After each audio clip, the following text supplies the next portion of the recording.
nosotros los cristianos que ya fuimos liberados de la esclavitud del pecado, podemos vivir una vida alejada de Dios, una vida centrada en nosotros mismos y no centrada en Él. Y eso es lo que precisamente estaremos hablando en los próximos minutos. Cómo es que nosotros, los hijos de Dios, podemos vivir una vida al margen de Dios y cómo podemos vivir una vida centrada en Cristo. Pero antes de entrar en detalles, me gustaría que me acompañaran en una oración.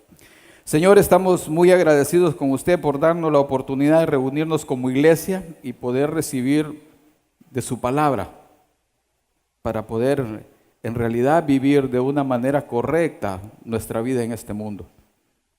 Pedimos, Señor, que en este tiempo que vamos a estar acá, usted pueda hablar a nuestro entendimiento, a nuestro corazón, para que podamos vivir de una manera correcta delante de sus ojos. Le pido que nos guíe, Dios, con su Espíritu Santo, que more en cada uno de nosotros y que sea su palabra la que hable a nuestro entendimiento. Se lo rogamos en el nombre de Cristo. Amén. Para venir y saber entonces qué es una vida centrada en nosotros mismos, diríamos que es una vida egocéntrica, donde el yo o la carne gobierna el corazón y el ser total de una persona. Esa es una vida centrada en sí mismo, una vida egocéntrica, centrada en nosotros mismos. Eso es lo que más o menos definimos como una vida en sí mismo. Y esto realmente comenzó desde la creación, cuando el Señor creó a Adán y Eva, y ellos decidieron desobedecer, y el hombre decidió desobedecer a Dios.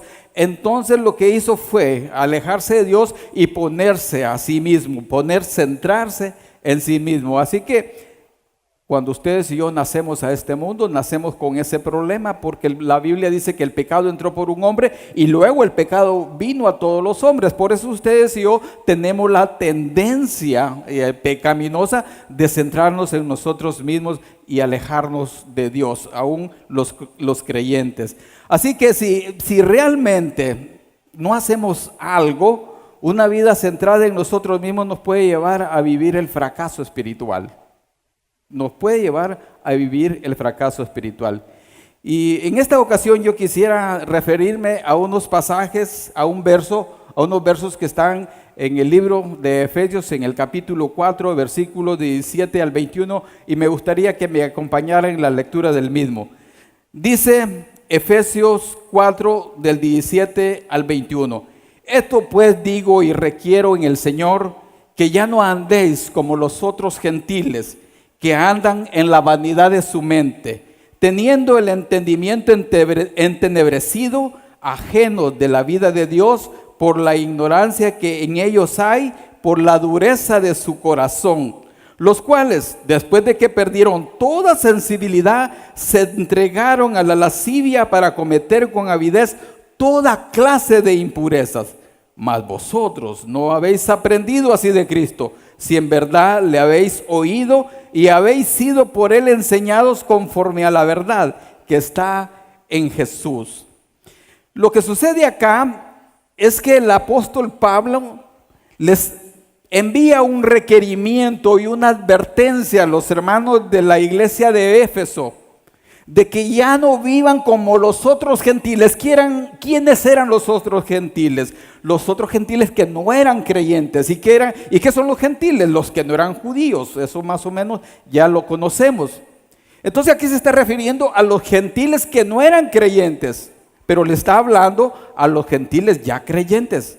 Y les dice que entonces que no anden como los otros gentiles.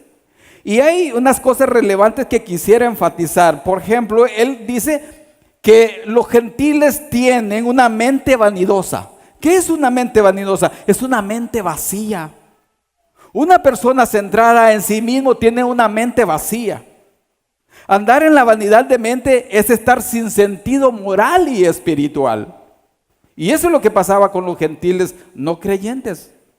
Y la vanidad se define como algo que es vacío, sin valor y sin sentido.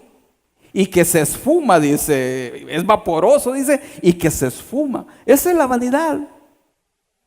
Y hoy en día esto en el mundo se explota enormemente. El comercio explota la vanidad en los hombres y en las mujeres de manera igual. Eso es vanidad. Muchas veces nos centramos en nosotros mismos, como el Señor a través del apóstol Pablo estaba diciendo eso. También dice que tienen el entendimiento entenebrecido. ¿Qué es entendimiento entenebrecido? Es sin discernimiento espiritual. No saben distinguir lo que es bueno y lo que es malo.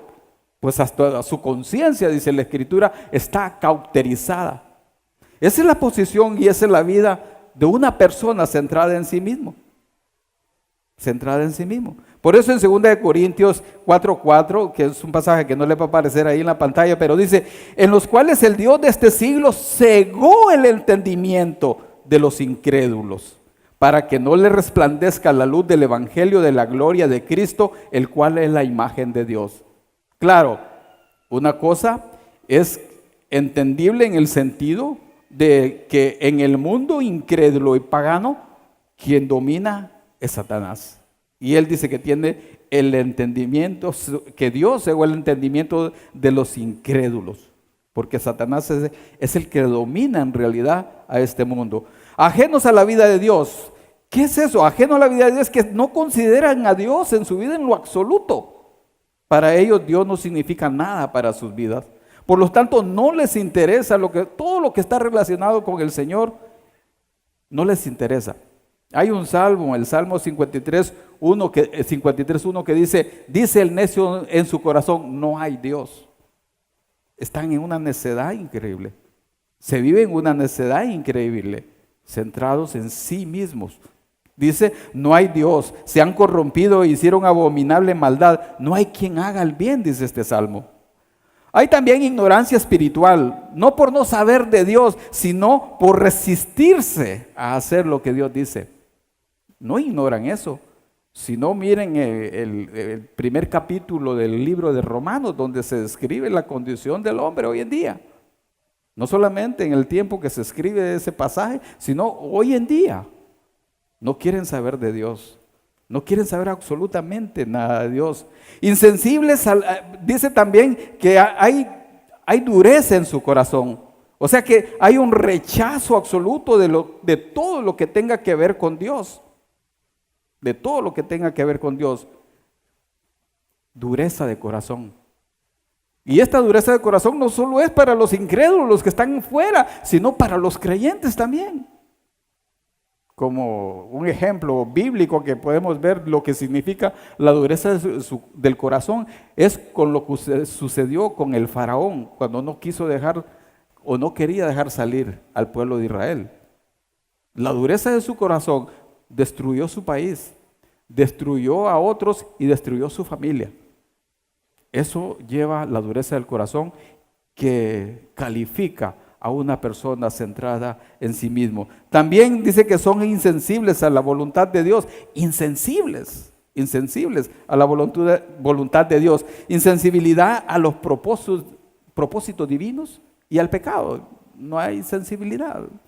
Pecar es lo de menos, ¿verdad? Y hacer las cosas terribles es lo de menos. Entregados a la lascivia, que es exceso de todo tipo, sin restricciones en la práctica del mal, incluyendo toda clase de inmoralidad.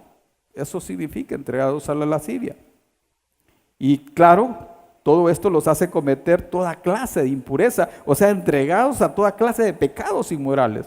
Así era entonces la vida de los gentiles sin Cristo. Y el apóstol Pablo les advierte que los creyentes no vivan de esa manera, porque esa manera es contraria a la manera como Dios quiere que vivamos, y es realmente lo que identifica a una persona centrada en sí mismo, cuando Dios no tiene lugar en su vida. Así que es increíble que ustedes y yo podamos caer en una de estas advertencias que el apóstol Pablo pone a los creyentes. Así que la idea es que ustedes y yo entonces no vivamos una vida egocéntrica, sino que vivamos una vida de acuerdo a lo que Dios quiere.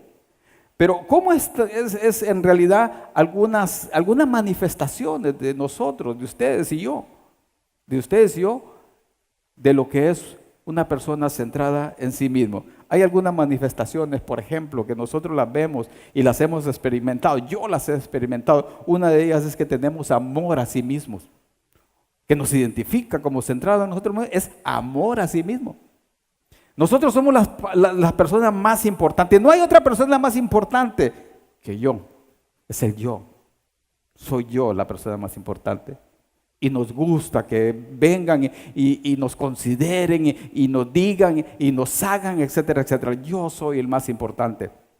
Hay un pasaje que, por cierto, en algunas ocasiones, en algunas prédicas, alguna gente lo ha hecho de una manera un poco incorrecta, y es Mateo 22, donde dice que el primer mandamiento es amar a Dios sobre todas las cosas.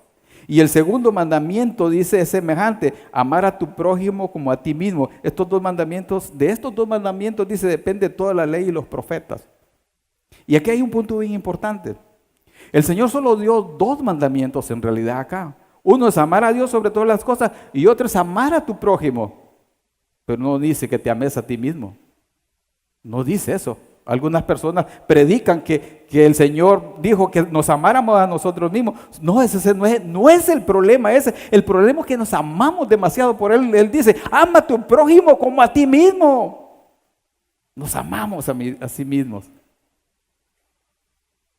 Si no, pues miremos cómo nos comportamos. No queremos que nos dañen nada. No queremos que las personas nos afecten de ninguna manera. No queremos enfrentarnos a nada que pueda afectarnos. A mí mismo, al yo. Alguien dijo que nosotros, ustedes y yo, éramos yoístas. No es porque jugamos yo-yo, sino porque yo primero, yo después y yo siempre. Esa es una persona centrada en sí mismo. Amor a sí mismo. Otra cosa es orgullo a sí mismo. Uno de los mayores problemas que los cristianos nos vemos enfrentados es a las actitudes de orgullo. Ese es el peor de los pecados, porque ese es el pecado que Satanás usó y que Dios tuvo que destituirlo del cielo y cayó acá. El pecado del orgullo. El pecado del orgullo es si identifica a una persona centrada en sí mismo. Porque el orgullo no le da el chance a Dios en el corazón de la persona. Las personas creen, el orgullo lo lleva a creer que ellos son lo máximo. Que me acuerdo, y no sé, en el pasado, como ya tenemos varios años, entonces habían unos dichos que se decían en ese tiempo y hoy no los escucho otros, ¿verdad? Y un dicho que decía que se cree la divina garza. Y no sé cómo es una divina garza, pero eso se lo decíamos a alguien que era orgulloso. O decíamos, o se cree la mamá de Tarzán. Bien chistoso, ¿verdad? Hoy no, hoy los chavos dicen la última Coca-Cola en el desierto. Se cree la última Coca-Cola en el desierto. Esa es una persona orgullosa, centrada en sí mismo, que sus éxitos no se los atribuye a nadie más que a sí mismo por su capacidad. Y no le da chance a Dios, a la gracia de Dios, a la gracia de Dios. Esa es una persona centrada en sí mismo. Y también hay otra manifestación que es la autoconmiseración. ¿Saben qué es la autoconmiseración? Es la autocompasión, donde las personas tienen una vida pesimista y egoísta a la vez. Y cuando se ven enfrentados a dificultades, se vuelven autocompasivos. Y manifestaciones como, pobrecito yo, solo yo sufro esto. Y no le dan la oportunidad a Dios. Mire cómo sufro usted. Solo a mí me pasa esto. Pobrecito yo, pobrecita yo. Así es una vida de autocompasión y autoconmiseración. Cuando el Señor dice que no os sorprendáis cuando os halléis en diversas pruebas como si algo extraño os aconteciese, sino que regocijaos, dicen, porque sois participantes de los vituperios de Cristo. O sea que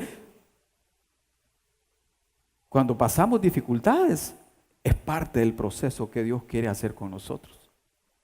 Y es parte para venir y es el momento para decirle a Dios gracias, tal como dice en Filipenses capítulo 4, versículos 6 y 7. Dice que por nada estés afligido, aturdido, afanoso, si no sean conocidas vuestras peticiones delante de Dios con toda oración y ruego. Y dice, con acción de gracias. Dale gracias a Dios por todas las cosas que pasan, sean buenas o malas. Porque Dios está trabajando en tu vida. Pero no de sentirte así como, ay, pobrecito, ¿verdad? ¿Cómo sufre ese hombre? Eso se llama pecado. También el pecado, la manifestación del egoísmo, que también es un pecado. Y esto se manifiesta desde que estamos en la cuna. Y cuando ustedes, por ejemplo, le compran un juguete a su niño y están con otros niños y el otro niño se acerca y quiere el juguete, no, lo agarre, no. Somos egoístas. Nadie se lo enseñó, ¿o sí? No, nadie se lo enseña. Lo que pasa es que eso viene como parte del combo del pecado que ustedes y yo venimos y heredamos. El pesimismo, el egoísmo, perdón, es una manifestación de una persona centrada en sí mismo.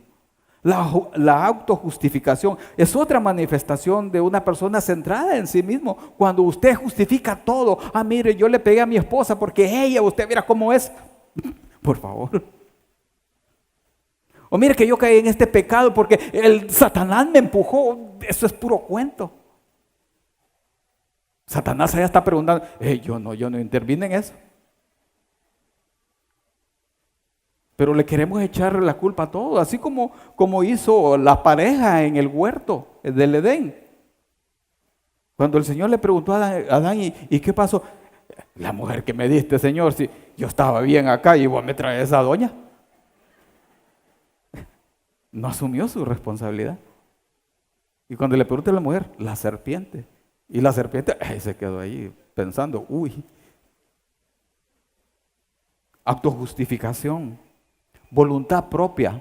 ¿Saben qué es la voluntad propia? Es cuando actuamos haciendo lo que nos plazca y no queremos someternos a nadie. Mira, hermano, que la Biblia dice, sí, yo ya sé la Biblia, pero, es que es tan rico esto. Mira que, fíjate que los hermanos están pensando que vos no estás yendo a la iglesia, hermano, y están preguntando por qué. Porque yo no quiero ir, el líder me cae gordo. Es el líder que está ahí, ni hablar puede. Entonces, tenés una voluntad propia que no querés someterte. No quieres someterte primero a Dios y después no quieres someterte a lo que Dios pone en la estructura de la autoridad de la iglesia. Y no es que queremos decirte, que sentate ahí y no te movas. No, eso nunca lo vamos a hacer. Pero Dios nos manda a guiar la iglesia a través del liderazgo. Entonces, cuando tú tienes una voluntad propia, es una manifestación clara de una vida centrada en sí mismo. Y hay otras cosas como por ejemplo pensamientos impuros, celos, desánimo, carencia de propósito, desobediencia. Y una persona que está centrada en sí mismo no ama a Dios en realidad. Tú puedes decir, no, yo amo a Dios. Mire, pastor, yo amo a Dios. Pero cuando estás centrado en ti mismo, no estás amando a Dios, te estás amando a ti mismo, pero no a Dios. Además de eso, hay una vida pobre de oración. Una pobreza en la oración. Y hay también una pobreza en el estudio de la Biblia, la palabra de Dios. Esa es una persona centrada en sí mismo. Todo esto entonces forma parte de lo que es centrarse en sí mismo, donde yo ocupe el lugar que Dios debe ocupar, donde nosotros nos ponemos como reyes de nuestra vida y no al Señor. Así que debemos, ¿qué realmente es lo que debemos de hacer? Pues enfocarnos en realidad o centrar nuestras vidas en el Señor Jesucristo. Eso es lo que deberíamos de hacer. Ahora, ¿qué es una vida centrada en Cristo? Pues es cuando Dios gobierna nuestra vida, cuando el Señor es el Señor de tu vida y tú haces lo que Él dice y no lo que tu yo o tu carne demanda. Esa es una vida centrada en Cristo. Dice Romanos 14:9, porque para esto mismo Cristo murió y resucitó, dice, para ser Señor de los vivos y de los muertos. ¿Sabes qué? Que Jesucristo quiere ser el Señor de la totalidad de tu vida. de la totalidad de tu vida. Aquí dice que Él quiere ser Señor de los vivos y de los muertos. ¿Sabes qué quiere decir la palabra Señor? Quiere decir amo. Él quiere ser tu amo. Tú y yo, antes de conocer al Señor Jesucristo, teníamos un amo que se llamaba Satanás. Y cambiamos a un nuevo amo que se llama Jesucristo. Él es nuestro amo. Y si Él es nuestro amo, Él es nuestro jefe. Él es nuestro Señor. Y Él quiere ser Señor de nuestras vidas. Así que ustedes y yo debemos entregarle la totalidad de nuestra vida al Señor Jesucristo. Pero ¿cómo entonces podemos vivir una vida centrada en Cristo? Pues lo primero que tienes que hacer es recibirlo en tu corazón como tu único y suficiente Salvador. Él es el primer paso. Si no eres creyente, entonces tienes que venir y recibir a Cristo como tu Salvador. Él dijo en Juan 8:36, si el Hijo os libertare, seréis verdaderamente libres. ¿Libres de qué? La pregunta es, ¿sos libre? ¿Sos libre del pecado? ¿Sos libre de la condenación eterna? Pues quiero recordarte lo que el Señor Jesucristo hizo hace 2000 años y por la cual Él vino. Él vino con un propósito definido y era morir por los pecadores, por todos ustedes y por mí. Y Él murió en una cruz. Él no tenía pecado, Él era justo, pero murió por los pecadores, porque la Biblia dice en Juan 3:16 que de tal manera amó Dios al mundo, a todos ustedes y a mí, que ha dado a su Hijo único para que todo aquel que en Él cree no se pierda, mas tenga vida eterna. Él vino a salvarte y a darte la vida eterna, a liberarte, a libertarte, a darte la libertad, porque tú eres esclavo del pecado. La Biblia dice que Él fue sepultado y resucitó al tercer día y hoy está sentado a la diestra del Padre. Esperando porque cada uno de aquellos que todavía no han tomado esa decisión, le reciban en su corazón como su único y suficiente Salvador. Saben, ustedes y yo los pecadores tenemos un problema frente a Dios, porque toda la ira de Dios contra el pecado está sobre nosotros. Pero lo bueno es que Cristo murió por nosotros. Lo bueno es que Él pagó por los pecados del hombre, de toda la humanidad. Y la Biblia dice que si tú le recibes en tu corazón, Él te da la salvación y la vida eterna. De cierto, digo, dice Juan 6:47, el que cree en mí tiene vida eterna. ¿Qué hay que hacer para tener vida eterna? Creer, confiar en lo que Jesucristo hizo en la cruz por cada uno de nosotros. Él entonces nos liberó, nos libertó. Y la Biblia dice que si el Hijo lo libertare, seréis verdaderamente libres. Libres. Libres de vivir una vida centrada en nosotros mismos. Eso es lo primero que tú tienes que hacer. Ya lo hiciste, te recomiendo que lo hagas. Si tú no lo has hecho, yo te invito a que al finalizar la reunión te vayas allá a mi mano izquierda, al fondo, donde está conexión, y te van a decir cómo hacerlo.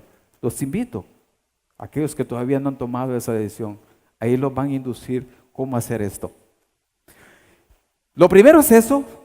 ¿Cuál es la segunda parte de todo esto? Es que tú hagas al Señor el Señor de tu vida. Esa es la segunda parte. Y ese es la segunda decisión que debemos hacer. Claro, cuando Él viene y nos salva, Él se convierte en el Señor. Pero una cosa es que Él sea el Señor y otra cosa que sea el Señor de tu vida. Y ese es el segundo paso. Hacerlo Señor de nuestra vida. Que Jesucristo gobierne tu corazón y la totalidad de tu ser. Gálatas 2:20 dice, con Cristo estoy juntamente crucificado y ya no vivo yo. Y dice, y ya no vivo yo, ya no vive el yo mismo. El sí mismo, ya no vivo.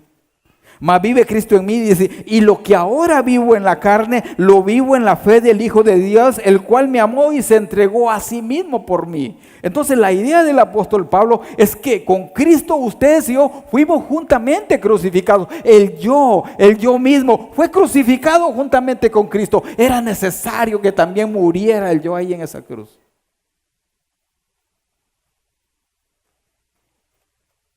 Y entonces dice, y lo que ahora vivo en la carne, en lo que somos ustedes y yo, lo vivo en la fe del Hijo de Dios, el cual me amó y se entregó a sí mismo por mí. Tu yo y el mío fue crucificada juntamente con Cristo. Murió ahí en esa cruz. Por eso ya no debemos vivir como nosotros mismos, Lo que realmente se debería ver es no a Julio Sánchez, sino a Cristo en mi persona o en cada uno de ustedes. Esa es una manera de hacer al Señor el Señor de nuestras vidas. Segunda de Corintios 5, del 14 al 15 dice, porque el amor de Cristo nos constriñe pensando esto, que si uno murió por todos, luego todos murieron y por todos murió para que los que viven ya no vivan para sí mismos. Ya no vivan para sí, sino para aquel que murió y resucitó por ellos. Este pasaje es poderoso para entender que ya Dios no quiere que nosotros vivamos centrados en nosotros mismos, sino que centrados en Él. Me impresiona este pasaje. Cuando dice, y por todos murió, para que los que viven ya no vivan para sí. Ya no vivan para sí, sino para aquel que murió y resucitó por ellos. Ya no debemos vivir una vida centrada en nosotros mismos, sino vivir para aquel que murió y resucitó por nosotros. El apóstol Pablo experimentó esta clase de vida. En Filipenses 1:21 él dijo, para mí el vivir es Cristo. Para mí el vivir es Cristo. Yo pregunto, ¿es para ti el vivir Cristo? Lo debería ser. Yo me he sentido amonestado cuando estaba estudiando esto, porque realmente uno de mis deseos que ya tiempo le manifesté al Señor es que yo quiero vivir solamente para Él, pero en el proceso he fracasado y me sentí amonestado. Pero al mismo tiempo me sentí retado a seguir pensando de esa manera. Quiero vivir para el Señor. Y el apóstol Pablo, cuando dice esto, no lo dice como algo que él lo expresa sin ninguna base, sino que lo expresa porque realmente él vivía para el Señor. Habían unas cosas que él pone en relieve o en perspectiva en Filipenses 3 del 4 al 8 y se los voy a leer porque es bien importante. Dice este pasaje, Filipenses 3 del 4 al 8, no está en la pantalla, dice, aunque yo tengo también de qué confiar en la carne, si alguno piensa que tiene de qué confiar en la carne, yo más, decía el apóstol Pablo. Circuncidado al 8º día, seguía la tradición farisea de una manera increíble, del linaje de Israel. Él tenía ciudadanía romana, pero era del linaje de Israel, de la tribu de Benjamín. ¿Verdad? Es algo que tienen los israelitas, es que sabían de dónde venían. Ustedes y yo a veces ni sabemos de dónde venimos. ¿Y quién era tu papá? Sabrá Dios. Porque algunos solo los pegaron y se fueron. Los dichosos padres. De la tribu de Benjamín, dice, hebreo de hebreos. En cuanto a la ley fariseo, los fariseos eran celosos de la ley. Se equivocaban y hacían cosas incorrectas, pero eran celosos de la ley. En cuanto a celo, dice, perseguidor de la iglesia. En cuanto a la justicia que es en la ley, irreprensible. Si hay algo que tenía Pablo, ¿verdad? Cuando todavía no era un creyente, era que es una persona irreprensible. Nadie puede decir de Pablo, uy, ese tipo. No, nadie. Irreprensible. Pero miren lo que dice el versículo 7. Pero cuantas cosas eran para mí ganancias, las he estimado como pérdida por amor a Cristo. Y ciertamente aún estimo todas las cosas como pérdida por la excelencia del conocimiento de Cristo Jesús, mi Señor, mi Señor. Y mire el énfasis, mi Señor, por amor del cual lo he perdido todo y lo tengo por basura por ganar a Cristo. Este era un hombre centrada completamente su vida en el Señor Jesucristo, y eso es lo que ustedes y yo debemos hacer. Eso es lo que ustedes y yo deberíamos experimentar, una vida completamente centrada en el Señor Jesucristo. Es en realidad darle el señorío de nuestra vida a Dios, es rendir completamente nuestra vida a Él. Un pastor en su prédica sobre rendir nuestra vida a Cristo dijo, rendirse no es la mejor manera de vivir, es la única manera de vivir. Es la única manera de vivir. Nada más funciona. Todos los enfoques conducen a la frustración, la decepción y la autodestrucción. No hay mejor manera de mantenerse enfocado como creyente que entregar totalmente la vida a nuestro Señor y Salvador Jesucristo. En realidad de eso se trata. En realidad de eso se trata.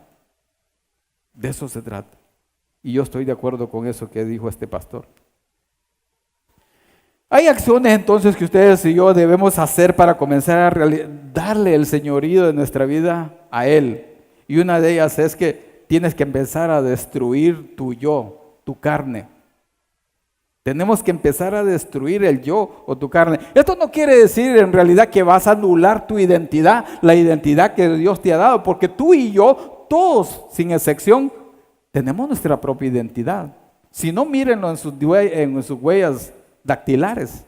No hay una huella parecida. Parecería que se parecen, valga así la aclaración, pero no, todas son distintas. No significa entonces anular tu identidad, la identidad que Dios te ha dado. Lo que significa es que el yo no gobierne tu vida, sino que sea Él. Haced morir el yo. Hay un pasaje en Colosenses 3:5 que dice: haced morir lo terrenal en vosotros. Eso significa haced morir el yo. Haced morir el yo, lo terrenal que hay en nosotros. O como dice también Romanos 6:6, sabiendo esto, que nuestro viejo hombre fue crucificado juntamente con él, para que el cuerpo del pecado sea destruido, a fin de que no sirvamos más al pecado. Tenemos que hacer morir el yo. Tenemos que hacer morir la carne, lo terrenal en nosotros, para realmente poderle dar el señorío de Dios, nuestra vida al señorío de Dios. Tenemos que hacer morir lo terrenal. Tenemos que destruirlo también, como dice en Romanos 6:12. No reine pues, dice, el cuerpo en vuestro cuerpo mortal, de modo que lo obedezcáis en sus concupiscencias, dice, en tus pasiones. Dice, no reine, que no sea Él el que reine en nuestro corazón y en nuestra mente, sino que sea el Señor y su palabra, para que podamos realmente rendir nuestra vida al Señor Jesucristo. También un pasaje que Él puso y nos recuerda es en Lucas 9:23, cuando Él dice: si alguno quiere venir en pos de mí, niéguese a sí mismo. No nos gusta negarnos a nosotros mismos. Ahorita, ¿verdad? Y con el bulto de carros ahí, el tráfico, ¿verdad? Y un hermano que yo lo admiro porque siempre él se toma, ¿verdad? La buena acción de avisarle a los hermanos que hay tráfico y que se vengan más temprano. Pero otros podrían decir: yo, mucho tráfico, ¿para qué voy a ir? Entonces, nos cuesta negarnos a nosotros mismos cuando está el partido del equipo preferido tuyo, ¿verdad? Y está la reunión de grupo o la reunión de iglesia. No te puedes negar a ti mismo. Pero el Señor dice que nos neguemos a nosotros mismos. Es importante negarnos a nosotros mismos porque eso le da la oportunidad que Él sea el Señor de nuestras vidas. Y eso es lo que Él desea y quiere para ustedes y para mí. Para ustedes y para mí. Entonces, es importante que destruyamos el yo. Hay un pasaje en Juan 12:24 que dice: de cierto digo, que si el grano de trigo no cae en la tierra y muere, queda solo, pero si muere, lleva mucho fruto. Muramos a nosotros mismos para que podamos llevar mucho fruto para el Señor. Eso es importante. Y la otra manera para venir y poderle dar al Señor nuestra vida completa es cuando tú y yo estamos buscando al Señor a través de la oración. Una persona que quiere hacer del Señor Jesucristo el Señor de su vida, tiene que buscar comunicarse con Él a través de la oración. Sea un hombre o una mujer de oración. Una persona que está buscando eliminar el el sí mismo de su vida, tiene que buscar al Señor por medio de su palabra, donde le enseña la manera, como lo hemos visto en esta ocasión, la manera como yo puedo entregar y rendir mi vida totalmente a Él. Tienes que leer la Escritura. Nosotros les hemos facilitado, por ejemplo, que en la lectura diaria ustedes tengan un pasaje para poder leerlo en el día y meditar sobre él y saber lo que Dios quiere para mi vida. De eso se trata la vida cristiana, de eso se trata. Si alguien entonces quiere dar el señorío de su vida a Jesús, tiene que servirle en su iglesia. El Señor dice que vino no para ser servido, sino para servir y entregar su vida por todos ustedes y por mí. Y ese entonces es el modelo que ustedes y yo debemos adquirir para venir y servirlo a Él en su iglesia. Aquí hay muchas necesidades en la iglesia, muchas necesidades en la iglesia, de hermanos, muchas necesidades en este lugar. Por ejemplo, yo no sé quiénes vinieron el miércoles, yo no pude venir, ¿verdad? Pero el miércoles se invitó a ayudar acá, en este lugar, a recoger cosas, a guardar cosas. También otra idea para venir y empezar a dar los pasos para que Él sea el Señor de nuestra vida es que tienes que llevar el Evangelio a aquellos que no conocen, hablarle de Cristo a las personas. No sé cuántas personas tienes contacto tú, pero ¿a cuántas les has hablado de Cristo? ¿A cuántas te has acercado y le has dicho que Cristo le ama, que Cristo murió por él y que quiere darle vida eterna? Cuando tú tienes centrada tu vida en Cristo, Él es la persona a quien vas a presentar a aquel que no lo conoce. Debemos de esa manera vivir. Y el que está tratando de que el Señor sea el Señor de su vida, ama y sirve a otros, entre otras tantas cosas que hay que no las podemos mencionar en esta ocasión. Solo una vida centrada en Cristo nos da propósito y sentido para vivir el resto de nuestros días en este mundo. Solo una vida centrada en Cristo le da propósito. Lo demás no tiene sentido. Lo demás es como el apóstol Pablo decía, lo tengo por basura. Lo tengo por basura. Y no quiero menospreciar las profesiones, los negocios, no estoy hablando de eso. Pero cuando estás centrado en ti mismo, todo eso es basura, como lo decía el apóstol Pablo. Solo una vida centrada en Cristo nos da propósito y sentido para vivir el resto de nuestros días en este mundo. Quiero concluir con esto. Somos libres porque Cristo nos hizo libres. Así que no vivamos bajo el régimen de una vida centrada en nosotros mismos, en el yo, en la carne, sino una vida centrada en Cristo. Que el Señor Jesucristo sea quien gobierne nuestras vidas. Que en el trono de nuestro ser, Él sea quien esté sentado y no nosotros mismos. Porque solo de esa manera podemos decir verdaderamente que somos libres. Porque Él nos ha hecho libres. Y decir, como dijo el apóstol Pablo, para mí el vivir es Cristo. Vamos a orar. Dios, gracias por darnos la oportunidad de poder venir, Dios, y hablar, Dios, de esas cosas que tienen que ver con nuestra vida como creyentes. Padre, yo le pido por cada uno de los hermanos que están hoy acá en esta reunión, para que en el nombre de Jesús les permita a ellos poder centrar su vida en usted, Dios. Que usted sea lo más importante de sus vidas.